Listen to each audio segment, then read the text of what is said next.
54세, 인생 끝난 줄 알았다. 재취업 시장의 냉혹한 진실. 54세의 퇴직을 맞이한 순간 제 머릿속을 가장 먼저 스친 말은 이거였습니다. 이제 내 인생 끝났다. 그동안 회사에서 나름 인정도 받고 후배들에게 멘토 역할도 해왔는데 딱 한순간에 그 모든 게 의미 없어졌죠. 퇴직한 다음날 아침 정장도 필요 없고 갈 곳도 없고 전화기조차 울리지 않는 그 적막함이 얼마나 서글픈지 모릅니다. 그제야 실감이 났어요. 은퇴 준비라는 게 돈 몇 푼 모아두는 것만이 아니었구나. 정말 중요한 건 퇴직 후에도 나답게 살아갈 준비였는데 그걸 놓쳤더라고요.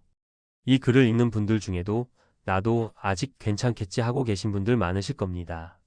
하지만요, 미리 말씀드릴게요. 54세 퇴직 후 아무 준비 없이 사회로 나가면 현실은 정말 냉혹합니다. 오늘은 그 현실을 3가지 사례로 말씀드릴게요. 그리고 은퇴 전 꼭 준비해야 할 것들 진심 담아 알려드릴게요. 사례 1.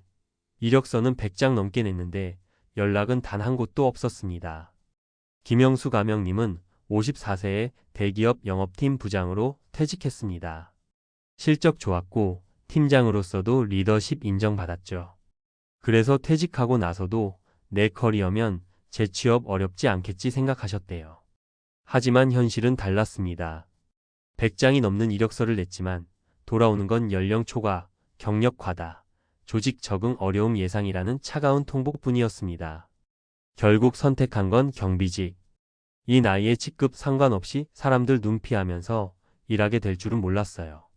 무엇보다 제 자신이 너무 작아지는 느낌이 가장 힘들더라고요. 김영수님은 그렇게 말씀하셨습니다. 이 사례에서 중요한 건 일자리 수보다 일자리의 질이에요.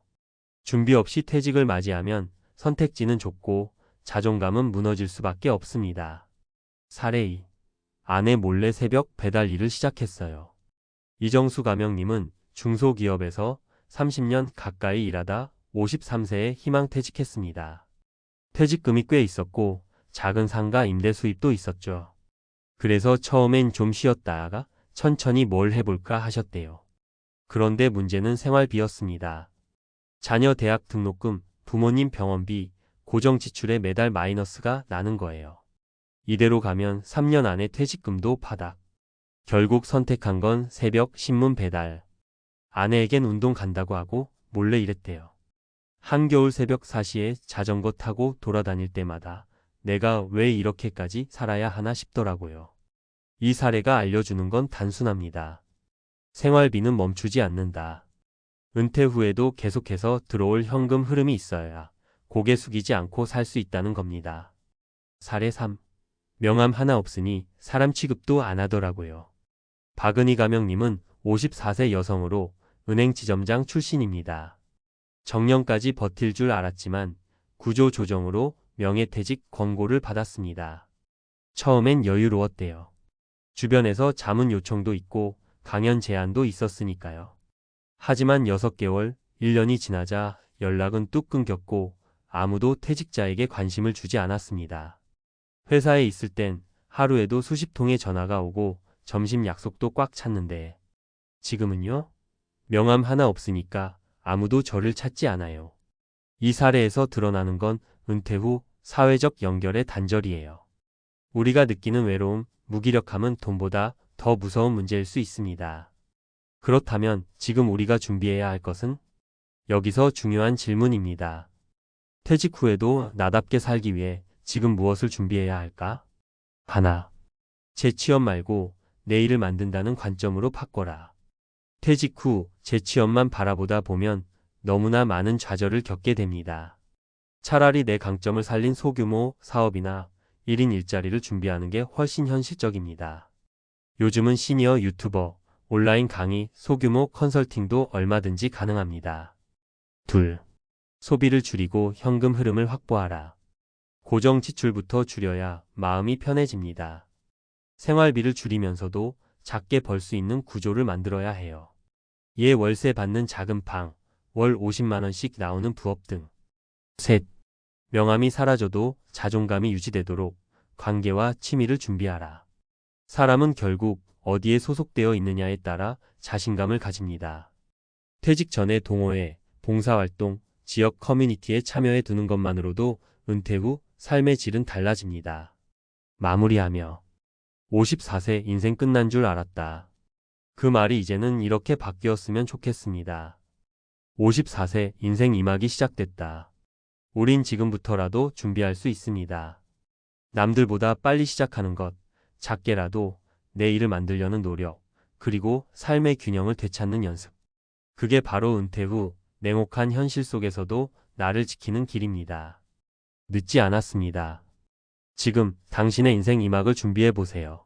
지금이 바로 가장 빠른 때입니다. 재취업만이 답이 아니다. 많은 분들이 퇴직 후 자연스럽게 재취업을 떠올립니다. 왜냐하면 그동안 해오던 일 익숙한 방식이기 때문이죠. 하지만 지금의 시장은 냉정합니다. 50대 중후반의 구직자를 기업은 대부분 관리자로 보지 현장 실무자로 쓰려 하지 않습니다. 그래서 중요한 건 시선을 돌리는 거예요. 취업이 아니라 생계와 자존감을 지키는 일을 어떻게 만들 것인가. 예를 들어 이런 방법이 있습니다. 지역 소상공인 지원센터에서 1인 창업 교육을 받는 것. 시니어 대상 온라인 마켓 창업 예수제잼, 발효식품, 텃밭 작물 판매 등. 자격증을 활용한 부업 전기기능사, 조리기능사, 바리스타, 사회복지사. 유튜브나 블로그를 활용한 정보 콘텐츠 공유. 이건 정말 장기적으로 큰 자산이 됩니다. 처음엔 돈이 안 될 수도 있어요. 하지만 지속 가능한 내 일, 그리고 누군가 나를 필요로 하는 느낌은 돈 이상의 힘이 됩니다. 마음이 먼저 무너지지 않도록. 현실이 냉혹한 건 사실입니다. 하지만 우리가 끝까지 지켜야 할 건 자존감입니다. 명함이 없고 직장이 없어도 내가 살아온 세월은 사라지지 않잖아요.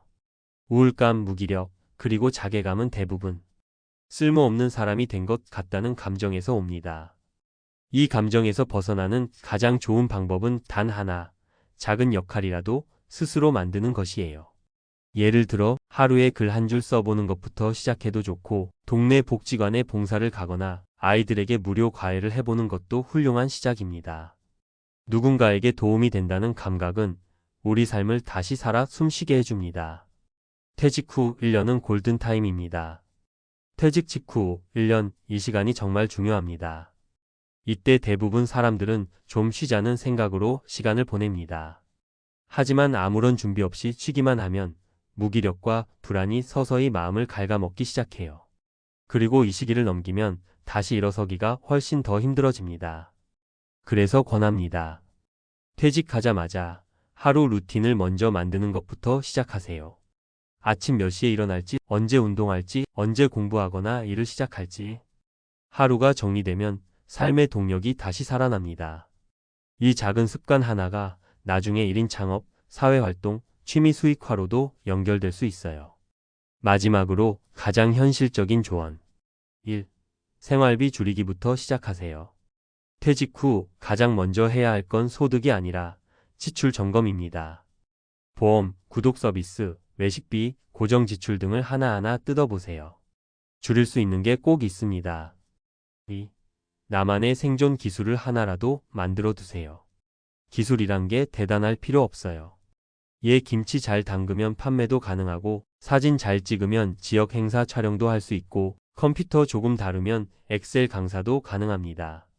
3. 사람과의 연결을 끊지 마세요. 퇴직하고 나면 사람 만나는 게 줄어듭니다.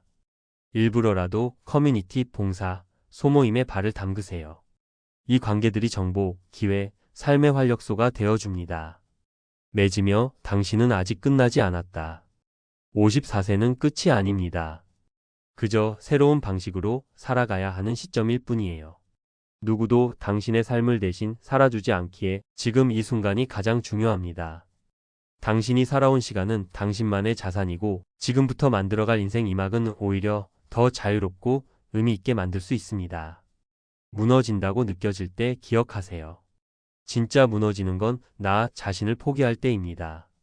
지금부터라도 천천히 단단하게 다시 걸어가면 됩니다. 늦지 않았습니다.